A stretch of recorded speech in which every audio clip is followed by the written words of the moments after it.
Ponúkame viacero služieb, ale nevieme, ktorú z nich máme vybrať na propagáciu v online. Máme skôr vybrať tú lacnejšiu alebo tú drahšiu službu. Toto je vec, ktorú v podstate my riešime s každým novým klientom. Je to veľmi dôležité si hneď na začiatku povedať a samozrejme prísť na to, čo je pre toho klienta, respektíve čo je pre vás dôležité. Všetko záleží od vašej kapacity, od efektívnosti tej konkrétnej služby, ktorú budete propagovať, samozrejme aj od jej hodnoty. A tu je potrebné si povedať, či potrebujete návratnosť investície získavať okamžite v konkrétny mesiac, čiže dá sa povedať, že instantnú, alebo viete a ste pripravení na to získavať tú návratnosť investície v čase.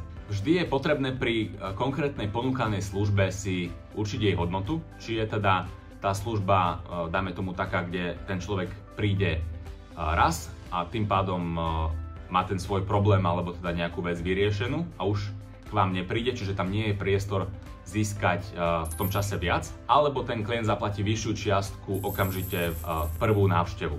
Čiže toto je potrebné si určite dať dokopy a na základe toho určiť, ktorú službu budem propagovať.